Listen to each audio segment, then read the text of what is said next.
साथियों, आप सभी का विजय ज्ञान प्लेटफॉर्म पर स्वागत है। इस वीडियो में हम लोग डेली करंट अफेयर के अंतर्गत 21 नवंबर 2020 के महत्वपूर्ण करंट अफेयर को देखेंगे। जिसको प्रारंभ करते हैं। सबसे पहले हम लोग बात करेंगे राष्ट्रीय जनसंख्या रजिस्टर के बारे में, या इंग्लिश में कहें तो NPR के बारे में, नेशनल पॉपुलेशन रजिस्टर।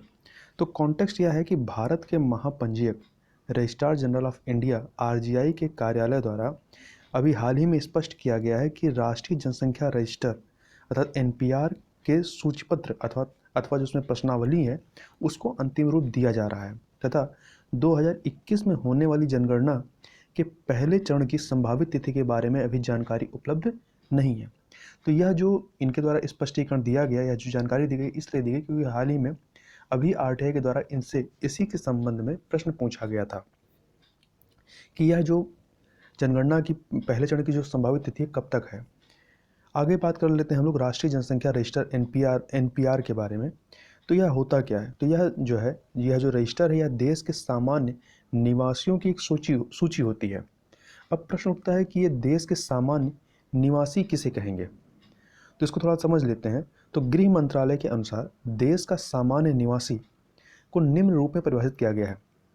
इसके अनुसार वह व्यक्ति जो कम से कम पिछले 6 महीनों से किसी स्थानीय क्षेत्र में रहता है अथवा अगले 6 महीने या उससे अधिक समय तक के लिए किसी विशेष स्थान पर रहने का इरादा रखता हो, तो इसे देश का सामान्य निवासी माना जाएगा। यहाँ नागरिक की बात नहीं हो रही, सामान्य निवासी की बात की गई है। ठीक है, तो यहाँ पे याद रखिएगा, जो राष्ट्रीय जनसंख्या रजिस्टर है क्या है, यह देश के सामान्य निवासियों की सूची है। यहाँ नागरिकता की बात नहीं की गई है।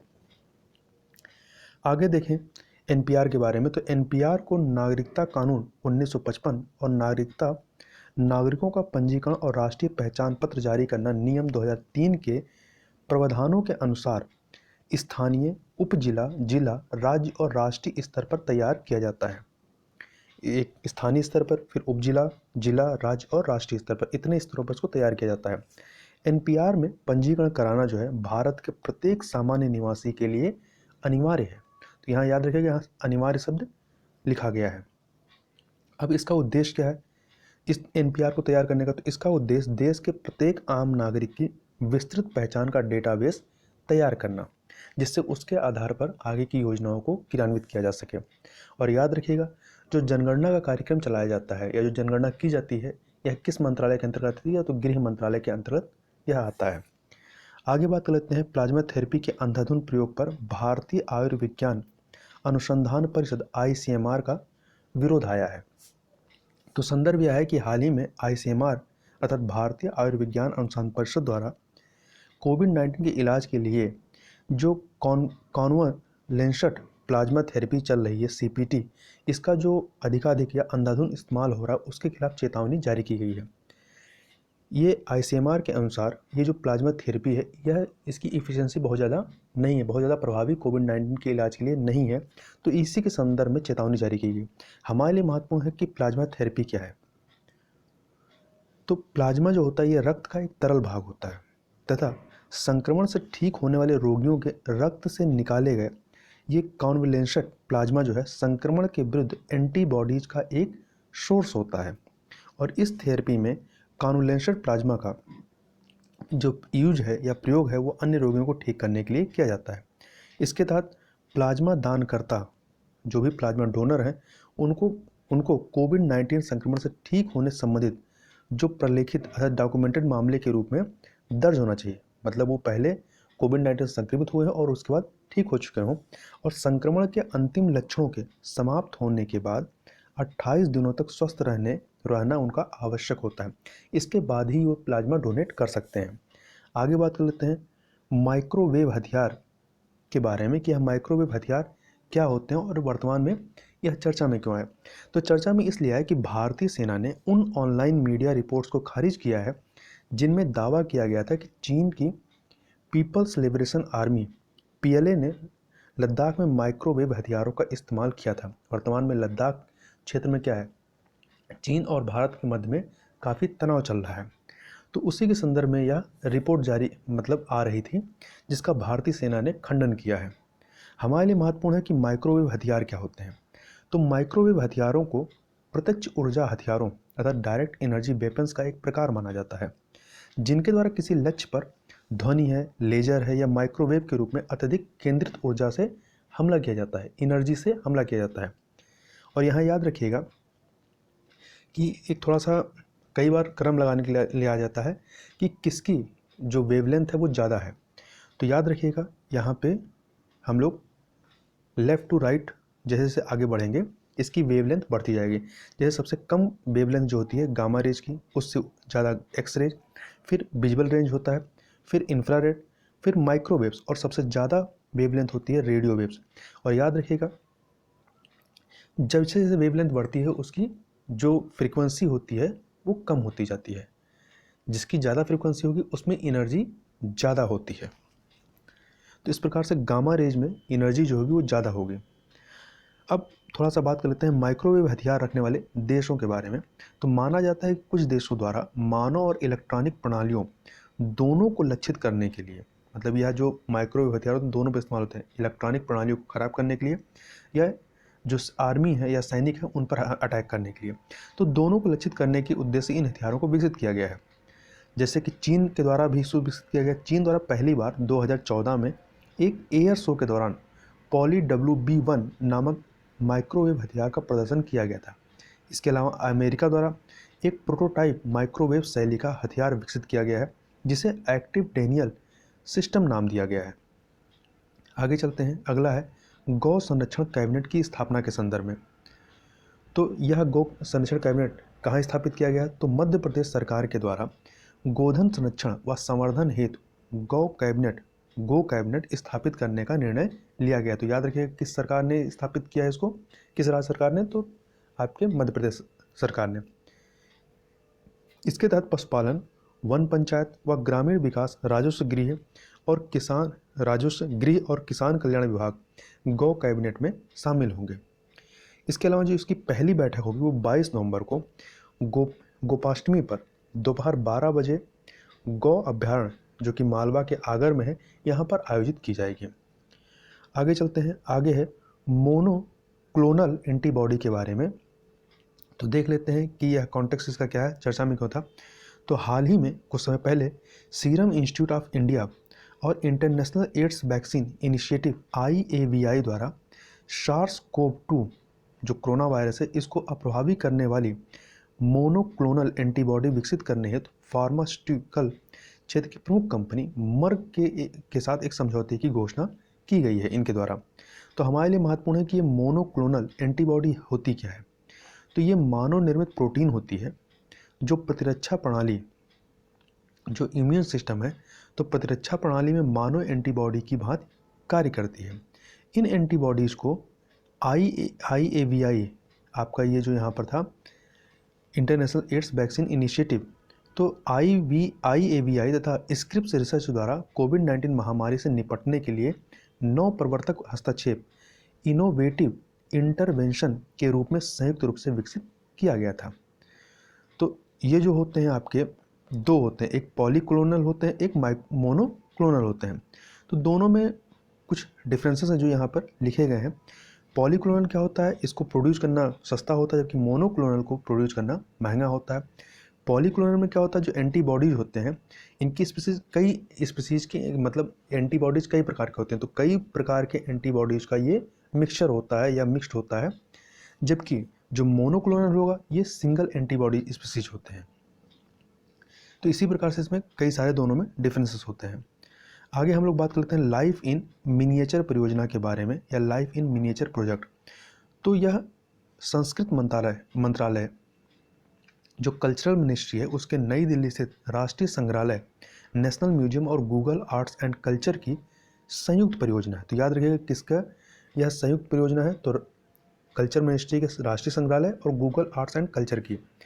यह नई दिल्ली स्थित राष्ट्रीय संग्रहालय से सैकड़ों जो लघु चित्र हैं इनको लाइफ इन मिनिएचर प्रोजेक्ट के माध्यम से दुनिया भर के लोग ऑनलाइन देख सकते हैं। मतलब ये जो कह सकते हैं राष्ट्रीय संग्रहालय में जो भी लघु चित्र हैं इनको ऑनलाइन प्लेटफॉर्म के माध्यम से लोगों को उपलब्ध कराया जा रहा है, मतलब देखने के लिए। आगे बात कर लेते हैं ट्यूबरियल लार ग्रंथियों के बारे में, ट्यूबरियल स्लेवरी ग्लैंड्स के बारे में। तो ये जो ग्रंथियाँ या जो ग्लैंड्स है ये इंसान के गले के ऊपरी हिस्से में पाई जाने वाली लार ग्रंथियों का एक समूह है। अभी हाल ही में इन लार ग्रंथियों की खोज जो है की गई है, और किसने की है, तो नीदरलैंड के वैज्ञानिकों के द्वारा इन ग्रंथियों की खोज की गई है। वैज्ञानिकों का मानना है कि यह अंग जो है नाक में जो गीलापन होता है, जो लुब्रिकेशन होता है, उसमें यह मदद करता है। इसके अलावा यह खोज कैंसर के इलाज के लिए महत्वपूर्ण हो सकती है। इसको आप चित्र में यदि देखें तो ये कुछ यहाँ